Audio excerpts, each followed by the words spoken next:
Hey guys, Pastor Alex here. I just want to take a second and from the bottom of my heart say thank you so much for tuning in to what's happening here at Overflow Church. I hope the message today pushes you, blesses you, and encourages you. Enjoy. If you're watching online right now, we want to honor you as well. Can we give it up for anyone that's tuning in and worshiping with us online right now? Man, we never take for granted the fact that we get to reach and connect with people all over this region and really even all over the United States. And last Sunday, I preached a message, and I'm gonna be honest with y'all because you're the 11 o'clock, okay? Typically, and I don't have to prove yourself today because I'm mad at y'all. Typically, I'm being honest, okay? Typically, y'all the ones that I'm excited to preach to. And I know I'm not supposed to say that because we love the 9. But most of the time, the 9 o'clock, they're just a little quiet. I mean, there's nothing wrong with them. They have less people mostly, maybe some older people, nothing wrong with older people. But here's the problem. Last week, bro, 9 a.m., they were in it. They were responsive. They gave it back to me, and y'all were quiet, okay? I feel like some of y'all got offended. The title of the message was, "You're Not That Important." And I don't know why that may have hurt some people in here, but last week, the message was all about how necessary it is for us to embrace the call of being people who go out of our way to value and celebrate others more than we value and celebrate ourselves, and the importance of being people who do that. And I want to make sure you know, moving forward, this whole honor thing that we've been doing, this is not a fad that's going to fade away after the next few weeks when the hype surrounding all of this is gone. This is, and really this has always been a vital part of who we are as a church. It's just now coming to the surface in a way that it hasn't come to the surface before. And it's like I was telling someone the other day, if I could hope that people would say anything about our church, by the time it's all said and done, if there's anything that people say about our church, they may hate the fact that the music is so loud and it hurt their ears, and there's haze everywhere and the lights were too much. They may hate my preaching. They may hate how intense our guest team is. They may hate all of that. But if there's anything that I could hope at the end of the day that people say about our church, it's that even though they may not have liked everything about us, that we were a community of people who were dedicated to finding the value in celebrating and honoring the gifts and the abilities and the personalities and the different parts of everybody that made up our community, of everybody that walked into these doors. And so last week, we talked a little bit about honor and about the importance of making other people more important than ourselves. And I mentioned at the end last week that I was potentially gonna be hitting on the same subject this week. I felt like I had a little bit more to say that I couldn't fit everything in that the Lord was kind of talking to me about in one sermon, and that's the case. We're gonna be talking about that again today. And so if you have your Bible, we're gonna be in Luke 14, verse number 7. If you don't have a Bible, that's cool. It'll be up here on the screen for you. I read it out of the New Living Translation because it's easier to understand. So Luke 14, we're gonna start in verse number 7. It says this: "When Jesus noticed that everyone who had come to the dinner, that they were all trying to sit in the seats of honor," say seats of honor. When he noticed they were trying to sit in the seats of honor near the head of the table, he gave them this advice. He said, "When you are invited to a wedding feast, don't sit in the seat of honor. What if someone more distinguished than you has also been invited? The host is gonna come and say, give this person your seat, and then you're gonna be embarrassed and you'll have to take whatever seat is left at the foot of the table. Instead, take the lowest place at the foot of the table, and then when your host sees you, when he sees you doing that, he'll come and he'll say, 'Friend, it's so good to see you. We have a much better place for you than this,' and then you'll be honored in front of all the other guests. For those who exalt themselves will be humbled, but those who humble themselves will be exalted." I want to read verses 7 and 8 one more time. "When Jesus noticed that all who had come to the dinner were trying to sit in the seats of" what? The seats of honor. Seats of honor near the head of the table. He gave them this advice. He said, "When you are invited to a wedding feast, don't sit in the seat of honor." In other words, don't put yourself in the seat of honor. Allow someone else to do it for you. Don't put yourself in the seat of honor. Today, I want to talk to you guys about the honor chair. And that'll be the title of this message, the honor chair. And if it's cool with you, I want to do something special real quick. Thank you, Taja. Grab an actual chair. And from this point forward, this chair is going to be referred to as the honor chair. So what is this chair? The honor chair. And I would like to do something real fast. If you would be willing, could I get my wonderful, beautiful, amazing wife to jump up here real fast? I want you to come sit in the honor chair. For those of you who may not know, 4 years ago this Wednesday, so March 10th, 4 years ago, not only did I propose to my best friend, my ride or die, my wifey forever, but March 10th is also her birthday. And so I wanted to take a moment and just publicly honor her in front of everybody and just tell you how much you mean to me. And she didn't ask for this. She would never ask for anything like this. And I didn't tell her that this was coming. So Sam, I love you so much. And I'm proud of you, and not proud in like a weird, like, I don't know, trophy wife way, though I do believe you are a trophy wife in every extent of the word. I'm proud just to even be able to like hold your hand in public and to be able to be seen with you. I'm proud of how much you've grown since I've known you. You push me more than anyone else in my entire life has ever pushed me, and you make me happier than anyone else, and you are nicer than anyone I've ever met. You are seriously one of the best friends. You're just, no, like, really, not everyone's nice. People are mean. And you're just like, not just one of my best friends. You're one of the best friends that I've ever seen. You're there for people. And I just, God, you're so hardworking.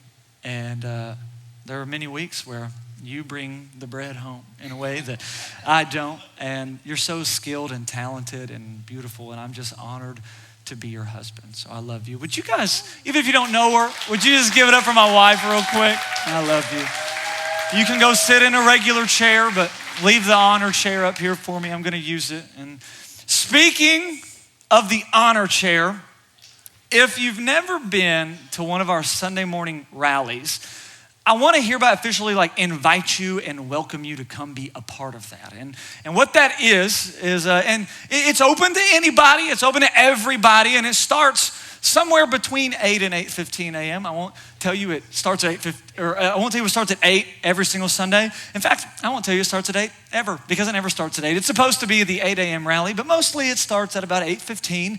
And what we do is for everybody that's in the building, we all meet right out there in the lobby on Sunday mornings, and we come together, and I kind of talk about maybe where we're going that day, and someone may come with something prepared and encouragement for everybody. Then we open up the floor for anybody who's there to say whatever they want to say, to talk about what God's doing in them, or how God's been pushing them or blessing them or challenging them. And then at the end of the rally, we all pray together as a family for whatever it is we're believing and expecting and asking God to do that day. And typically that's what it looks like. But for the last couple of weeks, our Sunday morning rallies have looked a little bit different. We've been doing this thing called the honor chair. One more time, just say the honor chair.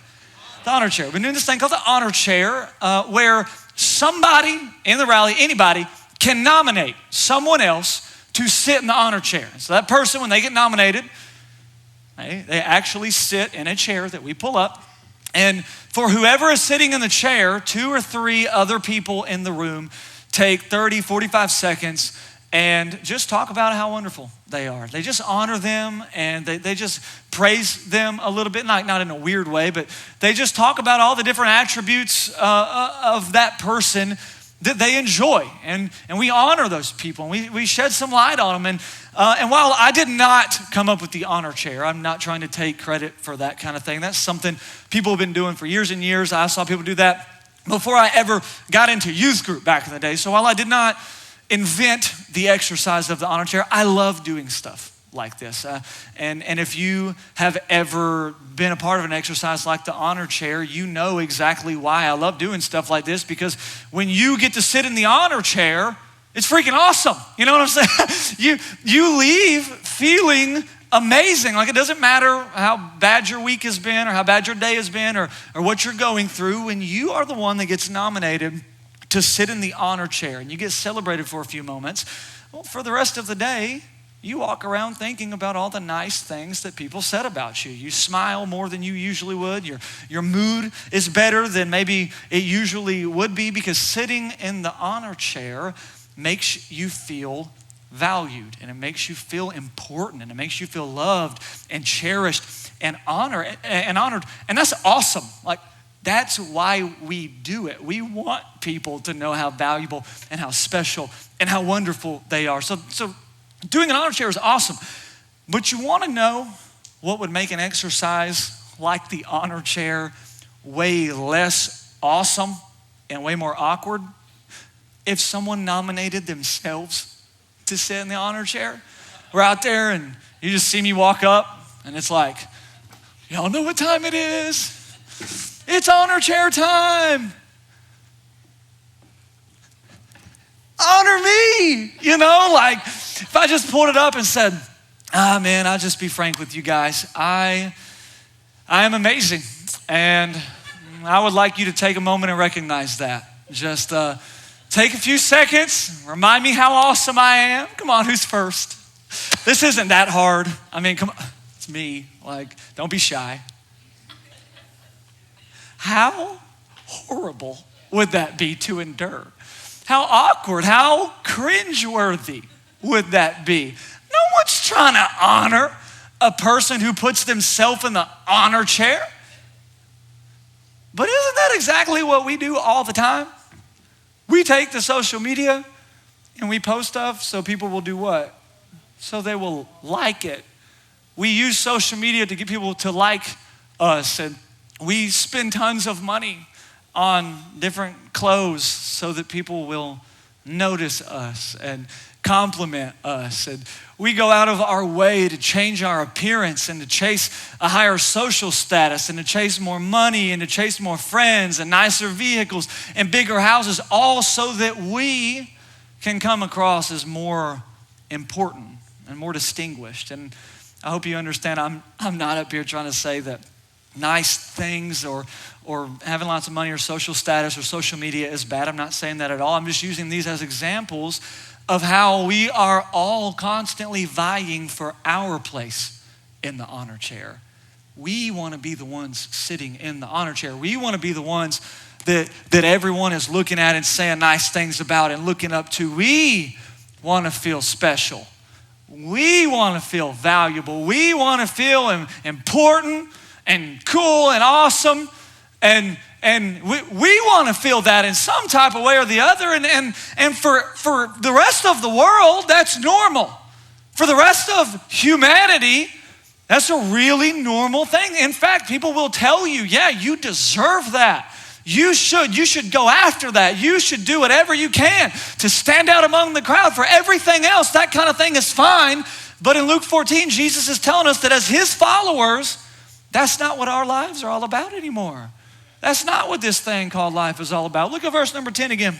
He says, instead, take the lowest place at the foot of the table. And then when your host sees you, he'll come and say, friend, we have a better place for you. And then you'll be honored in front of everybody else. He's saying, when it's time for you to feel important and special and honored, God, the host in this situation, he's going to take care of it.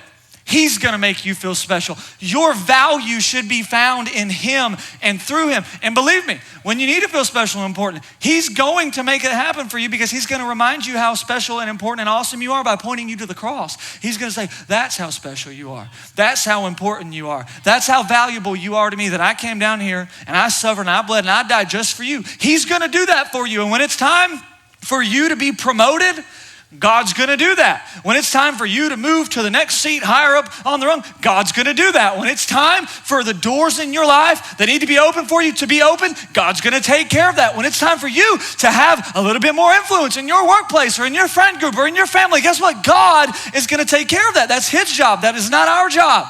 He's got that handled. Our job is to simply notice and honor everyone else sitting at the table. His job is to move us to the different seats at the table.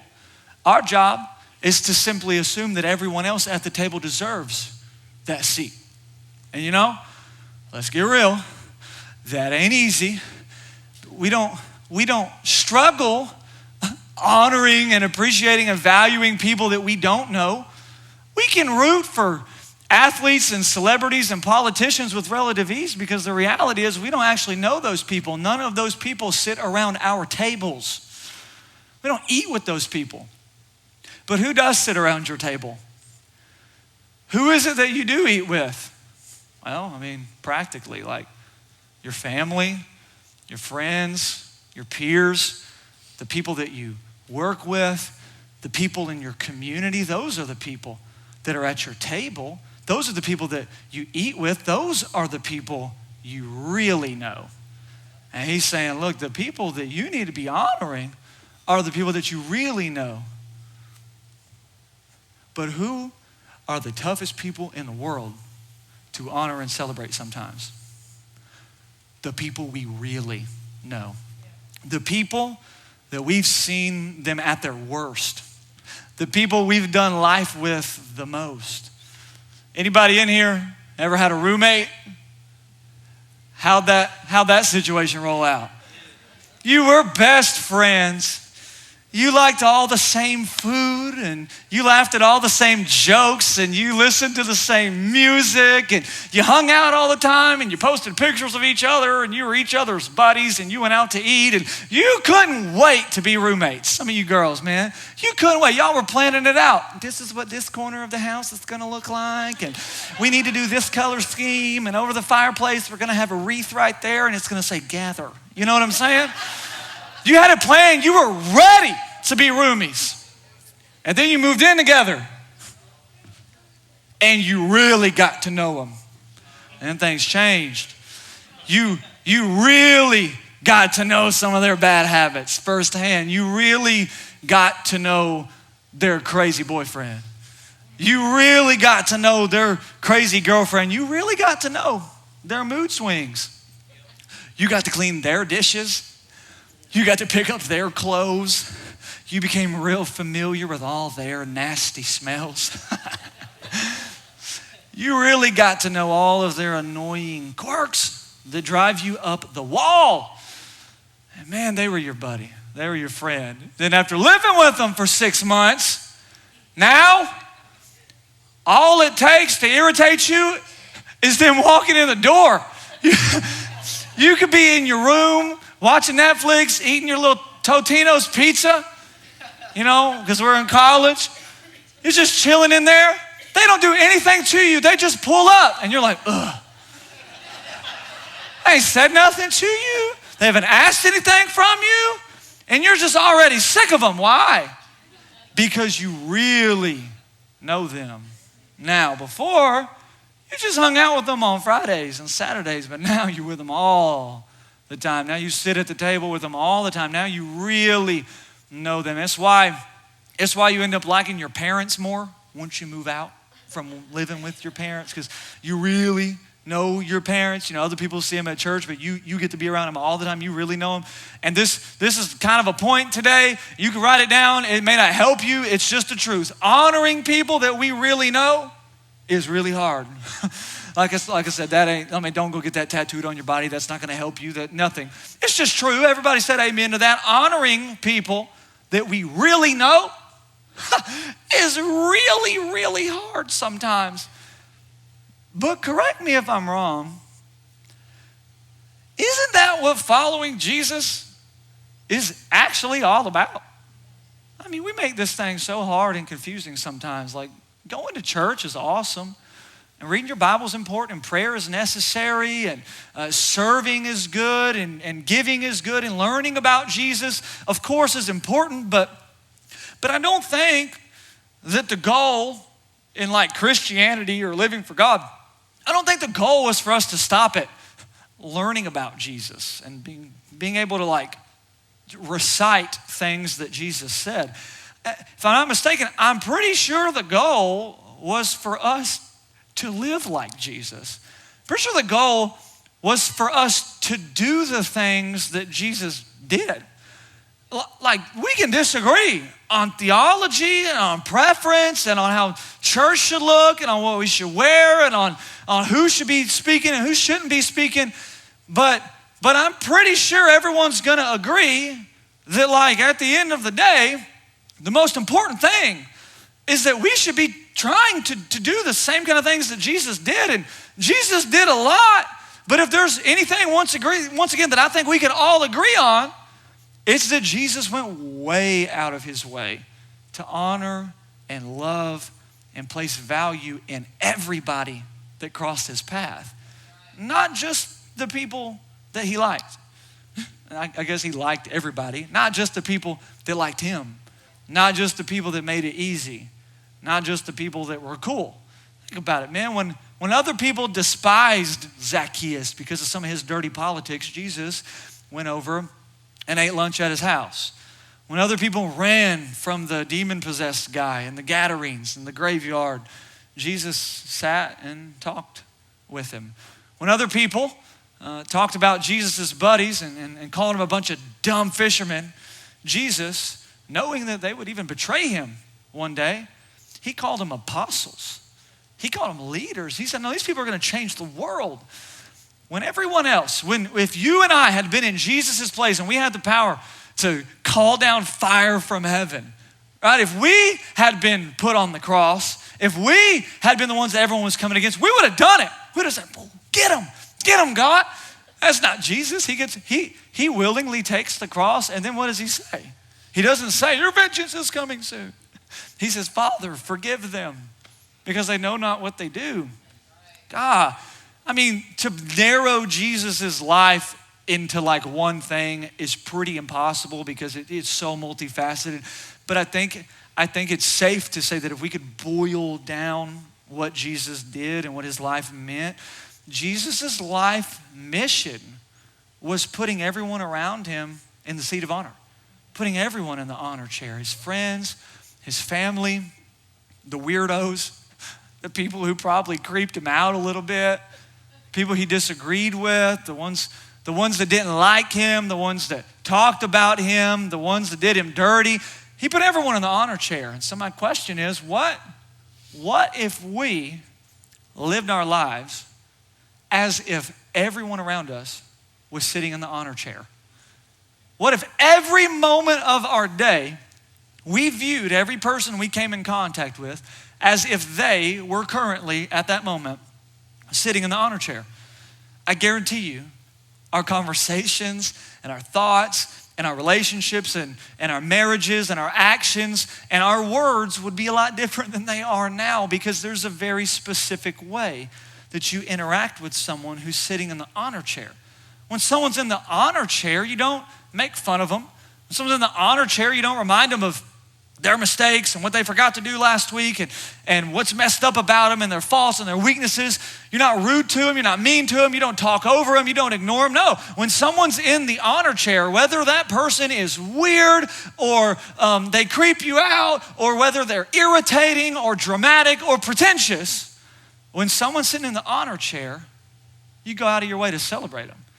You do whatever it takes to find the gold in them. Even if you feel like it's just a little piece of gold that big, you go out of your way to find that little piece of gold and to celebrate that piece of gold. You go out of your way to help them and prefer them and honor them. And I think the point that God's making, one of the points that God's making through this passage of scripture is that if we're ready to access the kind of joy that he promises, and if we're ready to experience the kind of fulfillment that he said is going to come our way, and if we're ready to begin really, really stepping into Jesus' purpose for our lives, if we're ready to access God's dreams for our lives, then the only way that's going to happen is if we start by treating everyone around us like they're sitting in the honor chair. We got to start everyone. We got to act like every conversation, every moment, every time we go to the restaurant, everyone around us is sitting in the honor chair. And my dad, he mentioned this to me about 2 weeks ago, I think, in small group, and I loved what he said. But in the process of you trying to live like putting everyone in the honor chair, what you got to remember is that honor looks different for everybody. Honor looks different for everybody. You ever heard of the 5 love languages? It's about a show of hands. To sum it up, it's a book talking about how there are, like, everybody receives love in a very uniquely different way. Well, honor is no different. Showing honor is no different. For some people, they're going to receive honor through what you say to them vocally, but for other people, it's going to take something radically different than that. Not everyone receives honor in the same way. Look at James 2 real quick. James 2:15. It says, suppose you see a brother or sister who has no food or clothing, and you say, goodbye, have a good day, stay warm and eat well, but then you didn't give that person any food or clothing. What does that even do for that person? So, like, to the friend that you've been fighting with for a couple of weeks, couple of months, or some division right there, hey, looking at that person and saying, dude, I hope your meal is great tonight. Hope date night goes well. I love you so much. I can't wait to see you soon. Yeah, that could be really honorable. But to the person who's working their tail off and they can't provide food for their family and they can't put gas in their car and they can't pay their bills, saying, hey man, good luck, love you, have a nice day. That may not be communicating honor to that person in the way that would be most beneficial to that person, all right? That compliment may be beneficial to somebody, but not that person. Showing honor looks different depending on who it is you're trying to show honor to. Showing honor to someone that, like, you don't like, or someone, maybe someone that's been mean to you, it might just look like you not talking bad about them behind their back when everybody else is. It might look like you celebrating them publicly, like in front of their face. Showing honor to a boss or to a leader in your life, I mean, they don't want you to tell them how good of a boss they are. They don't want you to post about them on Facebook. You know what your boss wants? For you to show up on time and for you to do your job right and for you to give your best effort 24/7. That's how you honor that person. If you're in here, maybe you still live with your parents or maybe high school, college, whatever, honoring your parents, it doesn't end at saying, hey mom, your hair looks nice today. Sure, that's sweet, but like honoring your parents looks like not being rude to your parents and doing what they ask you to do without complaining about it, and honoring the house rules and respecting them and doing what they tell you to do. Honoring a friend, it could look like paying for their meal or asking to babysit their kids so they can go out on a date night, or maybe it does look like posting a picture of them on Instagram or on Facebook and telling the world how much you love them. Man, it could look like sending them an encouraging text. Honoring your spouse, it looks different than honoring your friends. Your friends don't care if your dishes are done. But if you want to honor your wife, get home before she does and wash the dishes before she gets home. Or your husband. I mean, it's flip-flop. Man, you want to honor your spouse, clean up the whole house without telling them that you're doing it. Take them out on a surprise date night that's not on an anniversary, that's not on a birthday. Buy them a gift just because they're freaking awesome, because you're honored to be married to them.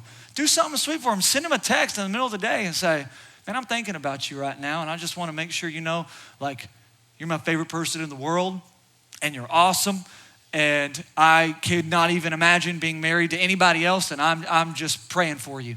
Gosh, man, you can be as fun and creative with this as you want to be. It's not just like compliments. Gosh, honoring, it looks different for everybody, and I also want you to know, honor isn't just a mindset. God, if I could drill this in, honor isn't just a mindset. It's not just a way that you look at someone. It's not just the way you think about somebody. Honor is an action verb. Look it up. To honor someone is an action verb. Honor is something that is practically lived out, that is proved by your actions, by the things you do, by the things you say, by the things you buy, by how you spend your time. Honor is something that everybody else can see. I I have in the past year, this year's been kind of weird, hasn't it? Just amen. Anybody else's this year's been weird? Me too. This past year, I've officiated somewhere between 10 to 12 funerals. That's very new to me. You forget sometimes, especially early on as a young pastor, that's kind of a part of the gig. You know, you don't just get to like do the really fun stuff like this. Sometimes you got to be a part of hard moments. And this year, I've officiated somewhere between 10 or 12 funerals. And what I've noticed, and I've learned so much, so stinking much from being in environments like that more than ever. But if you ever want to see honor lived out, attend a funeral. Man, people at funerals, they're so freaking nice. They're so sweet, they're so caring, they're so loving, they're so patient with everyone there. People go to stuff like that and they drop the bitterness and the unforgiveness and the qualms that they've held for years just to support the family. People will bring food, people will bring gifts, people will do whatever it takes to make that family feel important and special and valuable. And then there's an entire service dedicated to the person who passed away. And as many of you know, just a few weeks ago, we lost one of our very own, Miss Dana Saxon. She unexpectedly passed away, and I was given the opportunity, the privilege, as her pastor, to be able to officiate her funeral service. And so a few days beforehand, some of her two sons, Josh and Danny, came up to the church, and we spent a little while just talking about Dana, and they were telling me all, of their good memories. If you really want to know someone, ask their kids about that person, because they can tell you stories. No matter how long you go to church with someone or how long you work with someone, their kids will tell you stories that they've never told you.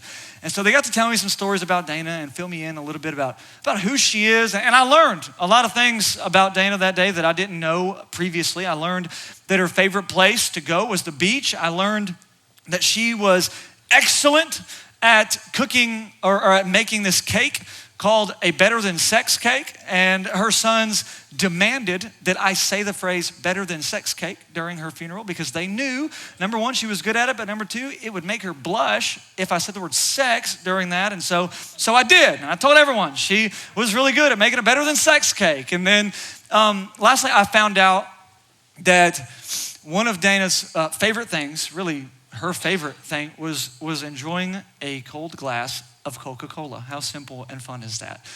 She really enjoyed Coke, like really did. And typically when she drank Coke, she preferred it to be in one of her own glasses, like one of her own cups with ice in it. That's how she liked it for the most part. But if she couldn't have it that way, and a lot of times you can't, if you're traveling or whatever, you can't always have it that way. If she couldn't have it in a glass with ice in there, she only wanted it in a bottle. She was not trying to drink a canned Coke. She would not even drink it. She only drank it if it was in a bottle. And they guaranteed me, her sons guaranteed me, that all of her friends and her family members would attest to this, that they would all agree, and they all knew this part about Dana. Like if you knew anything about her, you knew that she loved Coke and she liked drinking it out of a bottle and not out of a can. And so when I heard this real simple but pretty cool idea came to mind. And sometimes I get ideas like this and then it just goes goes in one ear, out the other. I don't ever act on it. But this time, I was like, you know what? No. I'm going to go for it. And so on the day of Dana's funeral, before I got to the funeral home, I went to the store and I filled up a grocery cart full of bottled Cokes. And I paid for them and I drove to the funeral home. And as I got there, I looked in to see if any of the funeral home staff were in the main room. Because after doing a handful of funerals this year, I find out, I know the rules, and there are no drinks allowed in the main room. So I go into the funeral home, and I smuggled Cokes into the main room. I broke all the rules. I figure it's better to ask for forgiveness than to ask for permission. That's just kind of how I've always been. So I smuggled the Cokes in there and thought, man, what are they going to do?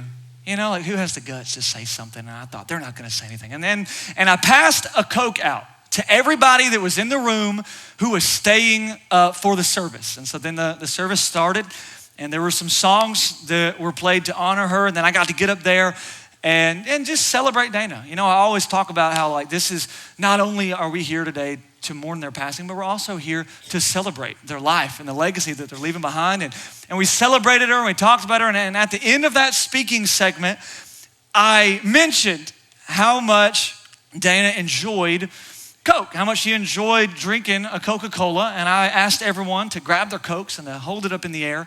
And I said, today we drink to Dana. And so on the count of 3, we all opened our Cokes. 1, 2, 3, all over the room. And we all just shared a swig of Coca-Cola in honor of Dana. And as small as that tiny little gesture of honor was, it meant the world to her friends and to her family members. And when I saw their faces when that happened, when I saw their faces when they saw me handing out the Cokes, I think they understood what was happening. And they were crying. And when I saw that, it wrecked me. I thought, man, like, sure, preaching on Sunday is great and all, but God, this brought me to life. Like this kind of stuff is what I'm here for. This is what I was created to do. And to be honest with you, it is. The Bible says, first and foremost, what the first commandment, love the Lord your God with all your heart and all your soul and all your mind. But what's right behind that? Love your neighbor as you love yourself. It's biblical. We were created to find our joy and our purpose through honoring other people. I know that social media and the American dream and culture is going to tell you otherwise, that you were created to find your purpose and your joy through competing against other people and through being better than other people and through comparing yourself to other people and through that. But that's not true. Somewhere on the inside of you, God has placed an innate desire that will only be fulfilled through honoring and celebrating everyone else in your life. And that's a fun story to tell, but you want to know what I hate about that story? I hate that it took Dana passing away for me to do something as simple as honoring her with a Coke. I hate that. She's been going to this church longer than I have, and I've never done anything like that for her. It's like I appreciate the things people say and do at funerals, but we have a nasty habit of forgetting to honor people until they're already gone, until they can't enjoy it, until they can't be there with us. And I hope you know I am not saying this to pile on regret or shame or guilt. That's not the case at all. There's nothing we can do to go back and do anything different for those people. I'm saying this because what if we flip the script for the people that were still here? What if instead of waiting for people to be gone to honor them, what if we started putting people in the honor chair now, every day? What if we started putting people, what if we started honoring people so they could hear it now, so they could experience it now, so they could benefit from it now? What if we became obsessed with honoring everybody else? What if that became our life's mission? Look at Romans 12 real quick. Romans 12:10.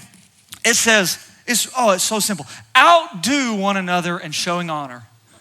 Now think about it. Outdo one another in showing honor. Now this verse is interesting because all over the Bible, we are consistently, if you ever read the Bible and decide to jump into it and see what it says to yourself, you will notice, especially in the New Testament, we are constantly urged to not live lives of competition. Constantly. Don't compare yourself to others. Don't compete around the people around you. Love those people. Be there for them. Don't be competitive. Don't strive against other people. But right here in Romans 12, where God is telling us, nope, the one time that it's okay for you to try and outdo everyone around you all the time is in showing honor. You can compete in the honor competition as long as you want to. There's nothing wrong with it. You can't do it too much. In fact, he commands us, outdo one another in showing honor. I was in preparing for this message a couple of weeks ago. Like I said, this has been something God's been doing to me long before we ever start talking about it.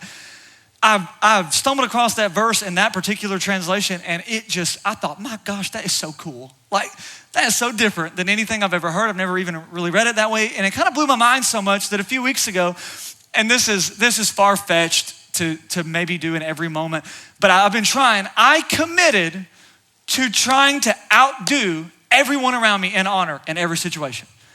Every moment that I have not been perfect, but I committed to trying to win the honor competition amongst all of my friends and my peers and my coworkers and everyone that's around me. I'm a winner, and by God, I decided I was gonna go for it. I'm gonna win, I'm gonna get the golden trophy for being the person who honors people the best. I am going to outdo everybody. Just to give you a quick example of kind of what I'm talking about. A few weeks ago, my car started making some noises. Your car ever made some noises, and they weren't noises that I could turn the radio up to like drown out. They were scary noises. Sometimes your car makes noises, and then sometimes your car makes noises that makes you fear for your life. And at this point, I'm fearing for my life because it's not just making noises, it's vibrating and it's moving, and I'm like, there's something wrong with this thing. And so I was like, I need to get it checked out. I knew I did, and I wanted so badly to take to the right person. Sometimes mechanics, they scare me a little bit because I don't know anything about cars. I don't know if they're telling me the truth. So I wanted to take it to the right person, but I also wanted to honor someone in doing this because, frankly, I knew it was going to be a big job. And it was like, this is going to give someone a hefty check at the end of the day. And so I thought, man, I want to honor Robert Harrison by taking it to his dad at Milton's Auto Service. It's right up here. I mean, like literally within walking distance of our church. And so I took my car up there, and Mr. Gallien is looking at my car, and he was like, Alex, I'll be honest with you, I don't want you to drive this. And I said, well, that's a problem because I have a meeting in Huntington in 30 minutes, and I'm gonna need to get there. Like everyone that's gonna be there is already there. I don't have a way there. Everyone else at the office had already left. And I was like, I don't have a way there, so I'm gonna have to drive it. He said, you know what, no. This is what you're gonna do. Leave your car here, and you can take my truck, and you go to the meeting. You can take it, do whatever you need to do. And I was like, what? Raise your hand when the last time your mechanic that you never met before that day said, take my car and drive it to go to the meeting. Never. That has never happened to me. And I was like, oh God, thank you so much. But he did that, and I thought, man, I'm losing in the honor competition now. It's like, and I took his truck. Now don't get me wrong. I took that truck and I whipped that thing, all right? It was like some kind of like a 92 Silverado, and it's red, and it's all like manly. It's the opposite of everything that I drive. I drive this Infiniti. It's 2-door. My father-in-law got it from my wife, and I just inherited it. We got her the new car, so I'm driving this truck through McKinsey. For the first time in my life, I feel like I belong in McKinsey. I was like, this is awesome. Like, it didn't smell bad. It just had that like worn smell. And had that truck smell, and some of the gauges on it didn't work, and the windows didn't all work, and there was stuff messed up, and it's like I didn't even know how to move the seat up, and like, so I'm like trying to drive it where I am, but buddy, I'm rolling the windows down. It's a little chilly outside, but I didn't care. I thought, this is the manliest thing I've done in 3 weeks. Like, let's take this thing, and I blared country music. You don't get a truck like that and play, I don't know, like Lil Wayne.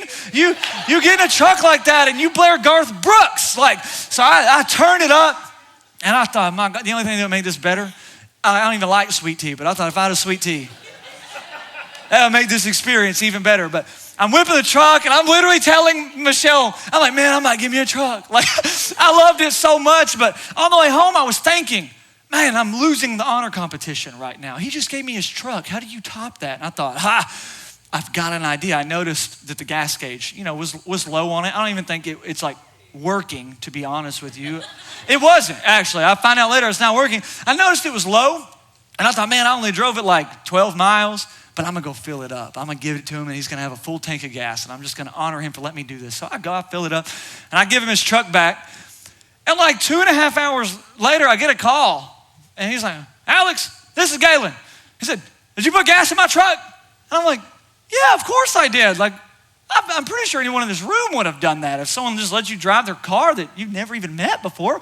I was like, of course I put gas in your truck. He's like, well, man, thanks, man. You didn't have to do that. And I thought, of course I didn't have to do that. He said, but really, really, I'm calling. He said, yes, thank you. He said, I was just calling because for the last 30 minutes, we've been trying to put gas in this thing and it's spitting it out everywhere. And I thought you broke my truck. He was like, I gave the guy my truck for 30 minutes and he went and broke the gas tank on it. And I'm like, nah, man, like I filled it up. That was me. He said, well, good. I just wanted to make sure, it's a good truck. He's like, I know it's got 400,000 miles on it, but he said, and it did. He said, but it's like gotten me, so far. And I thought giving it to a preacher, I don't have to worry about that. And then for the first time, I couldn't put gas in it. And I was like, I feel you, man. I said, but no, I got you. I filled it up. He's like, man, thank you so much. I appreciate that. I was like, all right, And I thought I got off the phone call and thought, I won. Look at me. I won the honor competition. Your boy's a winner. I told you I was, until 2 days later, I showed up to pick up my car and he hands me the bill, and someone, really a couple of people, I think, anonymously paid for $900 in repair work for my car. And he hands me the bill and I'm like, it says paid on it. Actually, it was more like, it says paid on it. He was like, yeah, it says paid. He said, you got some people up there at that church that love you. And I'm like, what do you even say? I mean, I'm like, I go to call Sam. I'm like, babe, you never believe it. They paid for the car. She was like, they paid for the car. I was like, they paid for the car. And so I thought, I'm losing again. Like, this is good, but I'm trying to win the honor competition. And I was like, man, I ain't gonna be able to come in first this time. Like, I don't know how do you honor people that you don't even know did it? Like they was anonymous. And I thought, man, I may not be able to win, but I'm coming in second place. I'm coming in like I'm at least getting a bronze. I'll take third, whatever it takes. And so I drove my car back up to the Melton's Auto Service. And I took a picture of it with Melton's right there in the back. And I took a picture of the little paid thing. And I made a post about my experience and how awesome it was and how good of a job they did. And I went and I made another Google account so that I could go and leave a really good review for them. Like I was going to do whatever it takes. Like I said, I don't know if I won the competition, but man, I tried. I did whatever I could. And I hope you know this is not me up here like trying to puff myself up and tell you how great I am. Okay, that is the best version of Alex Gallien. That's the version that I love when people see, but that show ain't the version that I am all the time. Okay, I'm preaching, but I am just as selfish as anybody you've ever met. I am self-absorbed. I am rude sometimes. I am inconsiderate to people all the time. But what if we actually committed to doing this, to living like this? What if we became passionately devoted to trying to outdo each other in honor?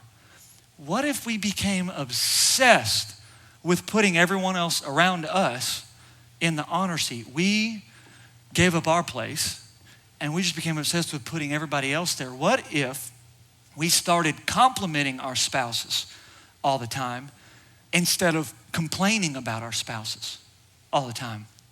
What if we quit trying to compete against all of our friends and family members and just became their biggest fans? What if we started sharing a Coke with the Danas in our life while they could share it with us? What if we committed to honoring people like that? My guess is that if you did that, it would change everything about you. My guess is that if you did that, it would probably change everyone around you. And honestly, if everyone, even just at our church, committed to living like that, I imagine it would change the world. A group of people who seek to honor everyone else besides them, that's different. That gets someone's attention real quick. So the question is, who is it that you need to start putting in the honor chair more regularly? Who is it that you need to start viewing as better than and more important than you? Who is it that you need to celebrate and make feel a little bit more important than you've been making them feel. I mean, to be honest with you, it's not just one person. Okay, I know you've got that one person in mind, but it's not just one person. It's so many different people for all of us. Of course, your spouse, of course, your kids and your family members and your friends and your coworkers and the people in your community and the people in your church. But maybe it's someone you don't like. Maybe it's an ex. Maybe it's someone who betrayed you, who talked bad about you, who gossiped about you. Maybe it's someone you've been holding a grudge against for a long time. Maybe it's someone who caused a lot of pain to you growing up. Remember, Jesus didn't just honor the ones it was easy to honor. He didn't just honor the people who liked him back. Jesus put everyone in the honor chair. And it's quiet, and I can hear some of your thoughts right now. And you're thinking, okay, Alex, I hear you. But now it's time for you to hear me. Everything that you're saying, that's nice, but that ain't fair. You're standing up there on that stage trying to tell me to honor everybody else in my life, but here's the problem with that. They aren't honoring me. What about me? You don't know me. You don't know my life. You don't know what I've been through. You don't know how hard it is to go to work with that boss who degrades me in front of everybody every day. You have no idea how those friends make me feel when they call me, or when they call themselves my friends, and then every time I need them, they're nowhere to be found. And they leave me out and they talk about me. You have no idea what it's like. You're up here honoring your wife. You have no idea what it's like to live with a wife who disrespects you all the time. You don't know what it was like growing up with parents who treated you like that, Alex. Are you kidding me? He cheated on me. How am I supposed to honor him? No, you're telling me to honor them? No, I'm not doing it. They don't deserve to be honored. And I agree. They don't deserve to be honored. It's probably the truth. They don't deserve it. And I am not standing up here today with the intentions of trying to convince you that they do deserve it. Not at all. But whether that person that you're thinking about right now, whether they've been really good to you, whether they've been terrible to you, whether it's someone that you love or whether it's someone that you despise, we don't honor people because they deserve it. We honor people because Jesus deserved it. Jesus deserves it. Jesus earned it. Jesus decided to give up his place in heaven for us. Jesus endured a terrifying death on the cross for the sins that we committed. Jesus went through humiliation and torture that we deserve. Jesus did it for us. Why? Because he loved us. Because he loved them. Because he loved humanity. Meaning that when you honor them, whoever them is, when you honor him, when you honor her, when you honor the ones you don't like, when you honor people in general, you're not honoring them. You're honoring Jesus. Look at Matthew 25 real quick. It says, then the king will say to those on his right, come, you who are blessed by my Father, inherit the kingdom prepared for you and from the creation of the world. For I was hungry and you fed me. I was thirsty and you gave me drink. I was a stranger and you invited me into your home. I was naked and you gave me clothing. I was sick and you cared for me. I was in prison and you visited me. Then these righteous ones will reply, Lord, when did we ever see you hungry and feed you? When did we ever see you thirsty and give you something to drink, or a stranger and show you hospitality, or naked and give you clothing? When did we ever see you sick or in prison and visit you? And the king will say, I tell you the truth, when you did it to one of the least of these, one of the least deserving of my brothers and sisters, you were doing it to me. Not you were, it's like you were doing it to me. It's similar to doing it to me. No, you were doing it to me. And then it says Jesus looks at the people on the left who didn't take that approach, who didn't treat people like that. And he said, I tell you the truth.